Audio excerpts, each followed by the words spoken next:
पारसमणि ये नहीं देखती कि ये लोहा पंडित जी के घर का है या लोहा किसी के गला काटने वाला है। जहां छूती उसको सोना बना देती है।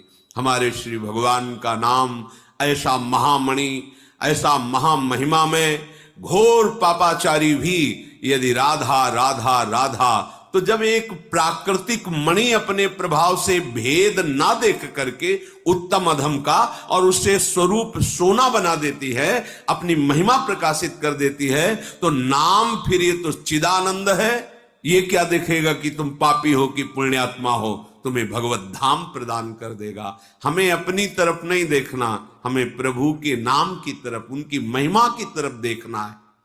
तो पहला, मुझे इसी जन्म में भगवत प्राप्ति करनी है, ये तुम्हें सोचना है।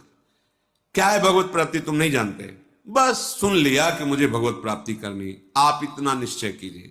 दूसरा, आपकी बुद्धि का काम होता है सुख विचार करना। इस भोग में सुख है, इस भोग में सुख है, जब तक वो निश्चय नहीं करेगी मन कोई कार्य नहीं कर सकता। ध्यान रखना, बुद्धि का निश्चय ही मन को संकल्पित, और संकल्प ही इंद्रियों का क्रियाओं में भोगों में उतरना होता है। दूसरा नंबर, बुद्धि जब आपके किसी भोग का सुख में विचार करने लगे उसी समय काटो। अगर इनमें सुख होता तो सब सुखी हो जाते। सुख तो श्री भगवान में है, क्योंकि पहला लक्ष्य बनाया भगवत प्राप्ति।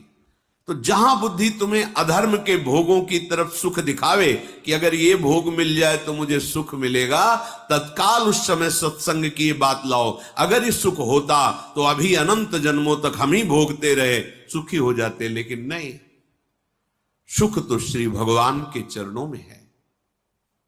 चाहे जो कुछ करके देख लो, बड़े बड़े महापुरुषों का अनुभव। काकभूषुंड जी श्री गरुण जी महाराज से कहते, कोई ऐसी योनि नहीं जिसमें मैं जन्मा ना हो, कोई ऐसा कर्म नहीं जो मैंने किया ना हो, कोई ऐसा भोग नहीं जो भोगा ना हो, कोई ऐसा पद नहीं जिस पर मैं बैठा ना हो, लेकिन आज जो मैं राम भजन करके सुखी हो रहा हूं, अब तक ऐसा कभी कहीं सुख नहीं मिला। सुखी न भयो आज की नहीं, सकल कर्म करी थके गुसाई। एक विशेष परमानंद, एक विशेष प्रसन्नता केवल भगवत प्राप्ति करने के निश्चय में आने लगती है। जहां निश्चय हुआ, पूर्व के जितने पाप है थर्रा उठते हैं कि अब भस्म हो जाऊंगा। निश्चय तो बुद्धि का काम है, निश्चय करना। ये तुम्हें धोखा देगी, ये भोग भोग लेते हैं, ये अमुक अमुक। उसी समय तुम्हें सत्संग के वाक्यों से उसे काटना है। शास्त्र असत चिंतन को काटने के लिए शस्त्र है। नहीं, हमने सत्संग में सुना है, शास्त्रों में पढ़ा है। महाराज ययाति अपने पुत्र की 1000 वर्ष की आयु को भोगा, पुत्र की भी, पर कोई सुख का अनुभव नहीं हुआ। तो उन्होंने निर्णय किया कि अजितेंद्रीय पुरुष को यदि विश्व के सब जौ धान्य सुख भोग शरीर मिल जाए तो भी उसे तृप्ति नहीं हो सकती।